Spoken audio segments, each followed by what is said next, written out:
നമസ്കാരം. ലോകം മുഴുവൻ ഇന്ത്യയെ സാമ്പത്തിക ഭീഷണിയിലൂടെയും രാഷ്ട്രീയ സമ്മർദ്ദങ്ങളിലൂടെയും മുട്ടുമടക്കി കളയാമെന്ന് കരുതിയ നിമിഷത്തിലാണ് നരേന്ദ്രമോദി എന്ന നേതാവ് ഇന്ത്യയുടെ യഥാർത്ഥ ശക്തി എന്താണെന്ന് ആഗോള ശക്തികൾക്ക് കൃത്യമായി ബോധ്യപ്പെടുത്തിയത്. ഡോളറിന്റെ കരുത്തും താരിഫ് യുദ്ധത്തിന്റെ ഭീഷണിയും ഉപയോഗിച്ച് രാജ്യങ്ങളെ വരുതിയിലാക്കാമെന്ന അമേരിക്കൻ രാഷ്ട്രീയത്തിന്റെ പഴയ ശൈലി ഇന്ത്യയ്ക്ക് മേൽ പരീക്ഷിക്കപ്പെട്ടപ്പോൾ അതിനു മുന്നിൽ ഇന്ത്യ ഒരു നിമിഷം പോലും പതറിയില്ല. കാരണം രാജ്യത്തെ നയിച്ചത് ഭയത്തിലൂടെയല്ല, ആത്മവിശ്വാസത്തിലൂടെയായിരുന്നു. ഡൊണാൾഡ് ട്രംപ് ഇന്ത്യക്കെതിരെ 50%, 500% വരെ തീരുവ ഉയർത്തുമെന്ന് ഭീഷണിപ്പെടുത്തിയ നിമിഷം മുതൽ തന്നെ ആഗോള മാധ്യമങ്ങൾ ഇന്ത്യയെ ഒറ്റപ്പെടുത്തുമെന്ന നിഗമനത്തിലേക്ക് ചാഞ്ഞെങ്കിലും മോദി അതെല്ലാം കണക്കുകൂട്ടലോടെ നിശബ്ദമായി നിരീക്ഷിച്ചു. കാരണം ഇന്ത്യ ഇന്ന് വെറുമൊരു വികസന രാഷ്ട്രം മാത്രമല്ല, ലോകത്തിന്റെ സാമ്പത്തിക, ഊർജ, സാങ്കേതിക സമവാക്യങ്ങളെ നിർണ്ണയിക്കുന്ന കേന്ദ്ര ബിന്ദുവാണെന്ന സത്യം അദ്ദേഹത്തിന് വ്യക്തമാണ്.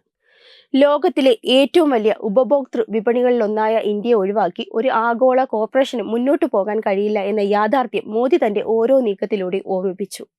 ആമസോൺ മുതൽ ആപ്പിൾ വരെ, ഗൂഗിൾ മുതൽ ടെസ്ല വരെ, ഇന്ത്യ ഇല്ലെങ്കിൽ അവരുടെ വളർച്ച തന്നെ അപകടത്തിലാകുമെന്ന തിരിച്ചറിവാണ് അമേരിക്കയെ ഒടുവിൽ ചർച്ചാമേശയിലേക്ക് തിരിച്ചെത്തിച്ചത്.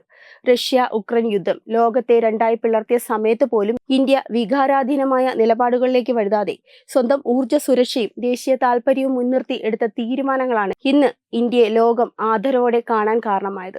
റഷ്യയിൽ നിന്ന് എണ്ണ വാങ്ങിയത് ഒരു രാഷ്ട്രീയ വെല്ലുവിളിയായി ചിത്രീകരിക്കാൻ ശ്രമിച്ചവർക്ക് മുന്നിൽ ഇന്ത്യ ഊർജ്ജം ഒരു രാഷ്ട്രീയ ആയുധമല്ല, ജീവൻ രക്ഷിക്കുന്ന ആവശ്യകതയാണെന്ന് ഉറച്ച ശബ്ദത്തിൽ പറഞ്ഞു നിന്നു. അതേസമയം റഷ്യയെ പൂർണ്ണമായും പിണക്കാതെയും അമേരിക്കയെ ശത്രുവാക്കാതെയും ഇരുവശത്തെയും താൽപര്യങ്ങൾ തുലനം ചെയ്യുന്ന നയതന്ത്ര വഴിയാണ് മോദി തിരഞ്ഞെടുത്തത്. ട്രംപ് ഒരു ബിസിനസ്സുകാരനാണെന്നും ലാഭമാണ് അദ്ദേഹത്തിന്റെ ഭാഷയെന്നും മനസ്സിലാക്കിയ മോദി അതേ ഭാഷയിൽ തന്നെ സംസാരിച്ച് $500 ബില്യൺ വ്യാപാര സാധ്യതകൾ മുന്നോട്ട് വച്ചപ്പോൾ അമേരിക്കയുടെ ഈഗോയും സാമ്പത്തിക താൽപര്യങ്ങളും ഒരുമിച്ച് തൃപ്തിപ്പെടുത്താൻ ഇന്ത്യക്ക് സാധിച്ചു. അതേസമയം ഇന്ത്യയുടെ സുരക്ഷയിലും സ്വാധീനത്തിലും ഒരു ഇഞ്ച് പോലും വിട്ടുകൊടുക്കാതെയാണ് ഈ കരാർ മുന്നോട്ട് കൊണ്ടുപോയത്. ലോകത്തിലെ ഏറ്റവും ശക്തനായ രാഷ്ട്രത്തിന്റെ പ്രസിഡന്റ് തന്നെ മോദിയുടെ ഏറ്റവും അടുത്ത സുഹൃത്താണെന്ന് തുറന്ന് പറയേണ്ടി വന്നത് വ്യക്തിപരമായ സൗഹൃദത്തിന്റെ പ്രകടനമല്ല, ഇന്ത്യയുടെ വളർന്നു വരുന്ന ശക്തിയെ അംഗീകരിക്കേണ്ടി വന്ന ഒരു രാഷ്ട്രീയ സമ്മതിയാണ്. 25% കഠിനമായ തീരുവ 18% കുറയുന്നത് വെറും ഒരു അക്കമാറ്റമല്ല, അത് ഇന്ത്യയെ ഭീഷണിപ്പെടുത്തി കീഴടക്കാനാവില്ല, ഇന്ത്യയോട് സംസാരിക്കേണ്ടത് സമത്വത്തോടെയാണെന്ന ആഗോള സന്ദേശമാണ് നൽകുന്നത്. ഇന്ത്യയെ സമ്മർദ്ദത്തിലാക്കി കരാർ ഒപ്പിടിക്കുന്ന കാലമൊക്കെ അവസാനിച്ചു. ആഭ്യന്തരമായി മേക്ക് ഇൻ ഇന്ത്യയിലൂടെയും ആത്മനിർഭർ ഭാരത് വഴിയുമായി രാജ്യത്തെ ശക്തിപ്പെടുത്തിയ മോദി ആ ശക്തിയെ ആഗോളതലത്തിൽ നയതന്ത്ര ആയുധമാക്കി മാറ്റിയതാണ് ഈ സംഭവങ്ങളുടെ ഉള്ളടക്കം. നരേന്ദ്രമോദി എന്ന നേതാവിന്റെ ശക്തി വാക്കുകളിൽ മാത്രമല്ല, അദ്ദേഹത്തിന്റെ നിശബ്ദതയിലുമാണ്. ഭീഷണികൾക്ക് മറുപടിയായി ശബ്ദമുയർത്താതെ കൃത്യമായ നീക്കത്തിലൂടെ ലോകം വഴങ്ങുന്ന തന്ത്രജ്ഞതയാണിത്. ഇന്ത്യയെ ഒറ്റപ്പെടുത്താൻ ശ്രമിച്ചവർ ഒടുവിൽ ഇന്ത്യയുടെ വിപണിയിലേക്കും പങ്കാളിത്തത്തിലേക്കും തിരികെ വരേണ്ടി വന്നത് ചരിത്രപരമായ സത്യമാണ്. അത് വരും വർഷങ്ങളിൽ ജിയോ പൊളിറ്റിക്കൽ പഠനങ്ങളിൽ ഉദാഹരണമായി മാറും. ഇതൊരു വ്യക്തിയുടെ വിജയം മാത്രമല്ല, ഒരു രാജ്യത്തിന്റെ ആത്മവിശ്വാസത്തിന്റെ വിജയം കൂടിയാണ്.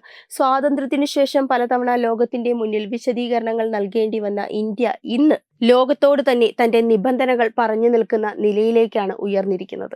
അതിന് പിന്നിൽ നരേന്ദ്രമോദിയുടെ രാഷ്ട്രീയ ധൈര്യവും നയതന്ത്ര ബുദ്ധിയും ദേശസ്നേഹവും ചേർന്ന അപൂർവമായ നേതൃശക്തിയാണുള്ളത്. വെബ് ഡെസ്ക് തത്തുമൈ news. Brought you by Kerala AIDS control society. HIV AIDS സംബന്ധമായ സംശയങ്ങൾക്ക് 1097 എന്ന 24 മണിക്കൂറും പ്രവർത്തിക്കുന്ന ടോൾ ഫ്രീ നമ്പറിലേക്ക് വിളിക്കുക. വാട്സാപ്പിലും ഫേസ്ബുക്കിലും ഒക്കെ സ്റ്റാറ്റസ് അപ്ഡേറ്റ് ചെയ്യാറുണ്ടല്ലോ. HIV സ്റ്റാറ്റസോ HIV പിടിപെടാനുള്ള സാഹചര്യങ്ങളിൽ കൂടി അറിഞ്ഞോ അറിയാതെയോ കടന്നു പോയിട്ടുണ്ടാവാം. എന്ത് തന്നെയായാലും മുൻകൂട്ടി പരിശോധിച്ച് HIV സ്റ്റാറ്റസ് അറിയൂ. സൗജന്യ HIV പരിശോധനയും കൗൺസിലിങ്ങും ആരോഗ്യ കേന്ദ്രങ്ങളിൽ പ്രവർത്തിക്കുന്ന ICTC അഥവാ ജ്യോതിസ് കേന്ദ്രങ്ങളെ സമീപിക്കുക. നിങ്ങളുടെ സ്റ്റാറ്റസ് എന്തായാലും വിവരങ്ങൾ രഹസ്യമായി സൂക്ഷിക്കുന്നതായിരിക്കും.